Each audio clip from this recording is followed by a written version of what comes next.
Frontline Updates, where we delve deep into military strategies and updates from conflict zones. Today, we're discussing the progress of the ongoing special military operation as of today. I'm your host, Sharifa Muhammad MGT. I'm Colonel A.C, Oguntoye, an infantry officer. The briefing reports coordinated offensive actions across 6 operational sectors: North, West, South, Center, East, and Dnepr, each achieving marginal tactical gains. Total claimed Ukrainian losses exceed 1,125 personnel and significant equipment across all axes. The Russian campaign remains a multi-axis pressure operation, prioritizing attrition of Ukrainian maneuver units, artillery, and electronic warfare assets rather than deep penetrations. Welcome to Frontline Updates, the podcast that brings you in-depth insights into military operations from those leading them on the ground. Today, we're joined by Colonel A.C. Oguntoye, an infantry officer monitoring critical missions on the progress of the special military operation as of today. Colonel Oguntoye, thank you for being with us. Thank you. It's good to be here. Colonel, the May 6th briefing reports tactical improvements in all sectors but no single breakthrough. How would you characterize the current operational phase, and what does this tell us about Russian campaign design right now? We are firmly inside a systematic attrition campaign. What you see is not a failure to break through. It is a deliberate choice to impose unsustainable losses on Ukrainian maneuver units, artillery, and enabling systems like electronic warfare and counter-battery radars. The Russians are applying simultaneous pressure across 6 independent group of forces axes. That forces Ukraine to spread its reserves thin. No single sector sees a massive armored penetration. Instead, each Russian group takes more advantageous lines and positions. That is doctrinal language for seizing key terrain that improves observation, fire control, or supply routes for the next bound. Think of it as compressing a spring rather than snapping it. The cumulative daily toll, over 1,100 troops, multiple artillery guns, and crucially, 6 electronic warfare stations just today, is the real metric. When a defending army loses its ability to jam or locate Russian fires, the front becomes brittle. That's a significant daily loss figure. But can the Russian logistics system sustain this tempo across such a wide front? That is the right follow-up. Logistics is the silent arbiter of this war. The briefing notes deep strikes on assembly workshops of fixed-wing long-range UAVs and fuel depots in 156 areas. That tells me the Russians are prioritizing the disruption of Ukrainian sustainment behind the line, while accepting a moderate but sustainable consumption of their own ammunition.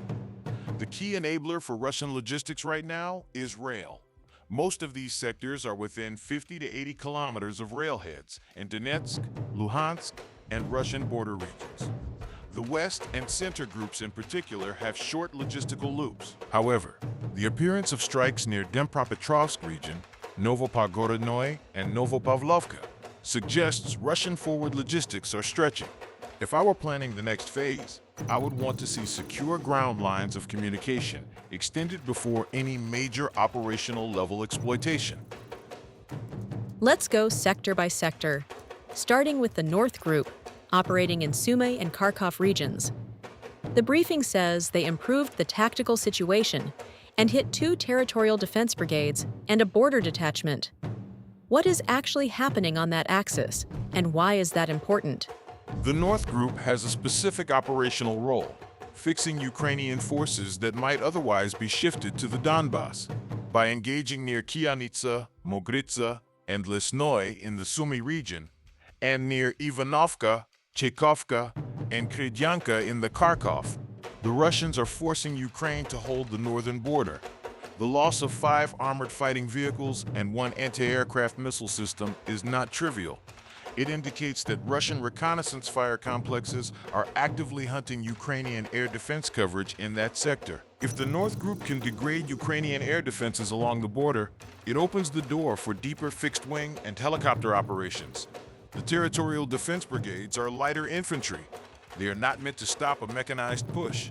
So the fact that they're being hit suggests Russia is testing for weak points, possibly setting conditions for a future northern axis of advance towards Sumy City. But today, it's shaping, not assault. Follow-up, you mentioned anti-aircraft systems. The briefing mentions one anti-aircraft missile system destroyed. Is that a meaningful loss for Ukraine in that sector?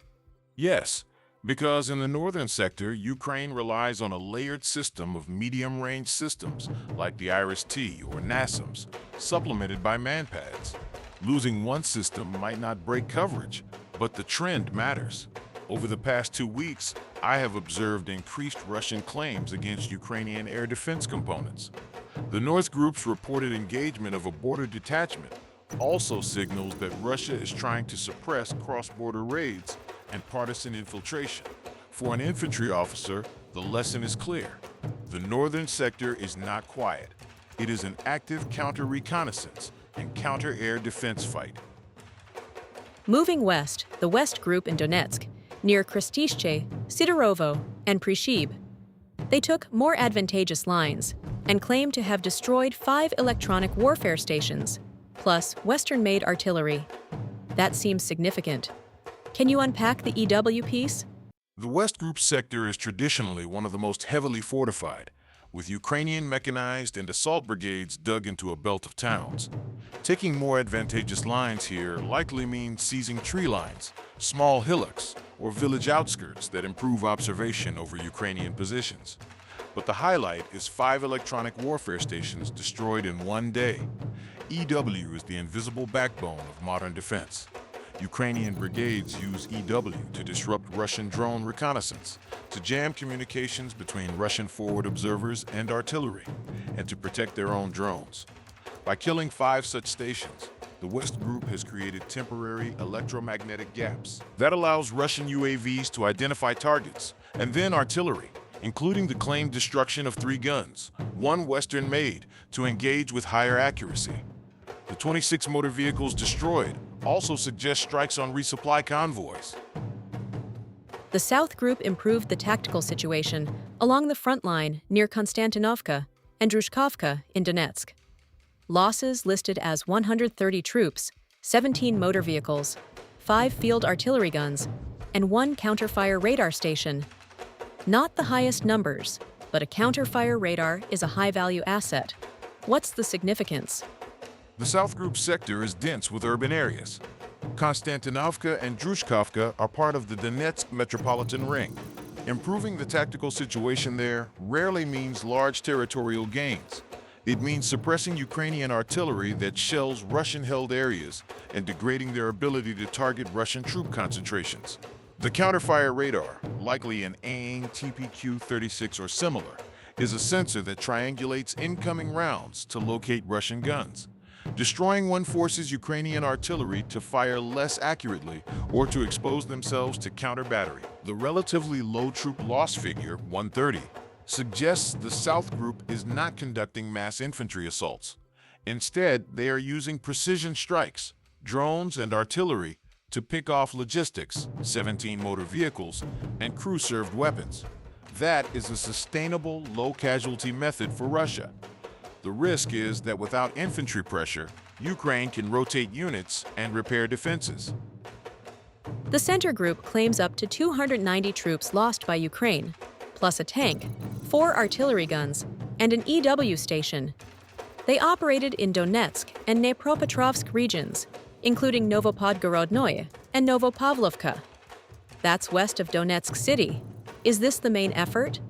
This is where I would place my money as the shaping ground for a potential operational breakthrough. The Center Group is hitting heavy mechanized, airmobile, and National Guard brigades. Those are high readiness units.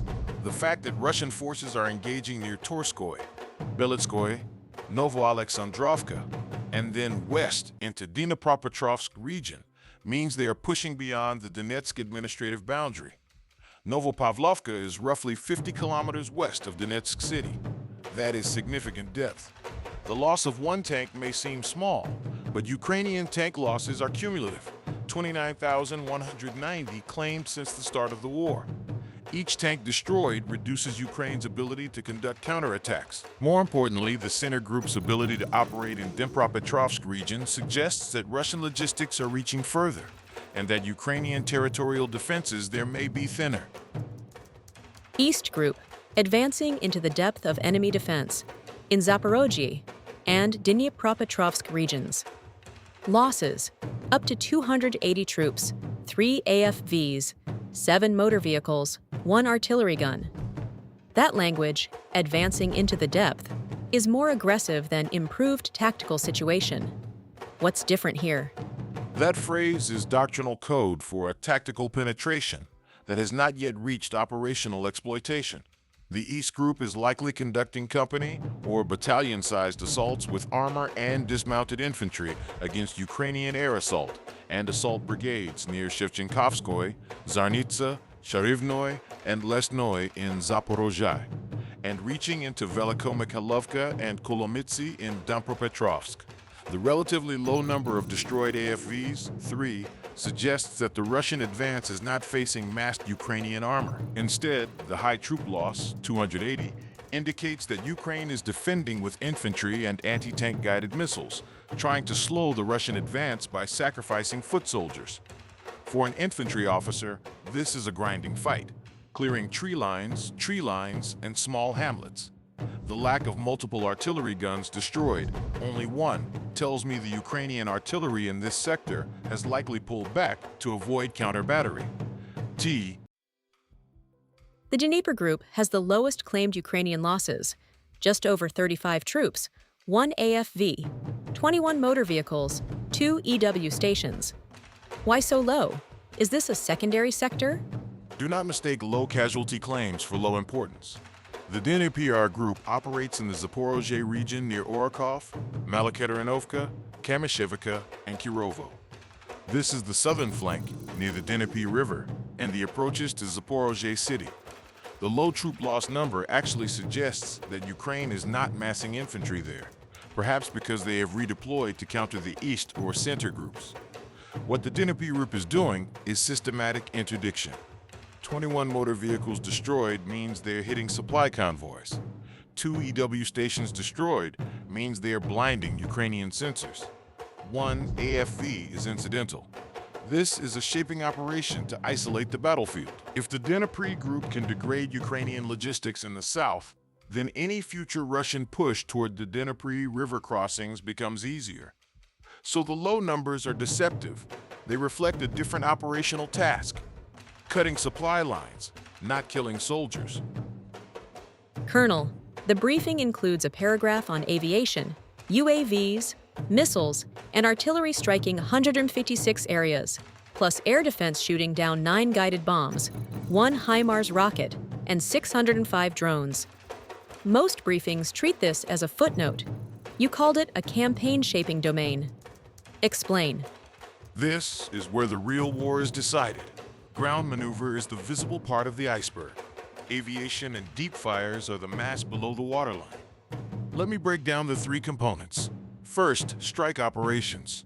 Russian operational tactical aviation, along with UAVs and missiles. Hit assembly workshops for fixed-wing long-range UAVs, fuel depots, and temporary deployment areas of Ukrainian formations and foreign mercenaries. The phrase assembly workshops for fixed-wing long-range UAVs is crucial. Ukraine has used long-range drones to strike deep inside Russian territory, oil refineries, airfields, logistics hubs. By attacking the production and assembly of these drones, Russia is trying to strangle the program at its source. That is a strategic-level target, not a tactical one. Fuel depots are equally high value. Without fuel, mechanized brigades become static pillboxes. Colonel, thank you for providing such a detailed briefing on the current military situation. Your insights are invaluable to our understanding of the conflict's dynamics. And thank you to our listeners for tuning in.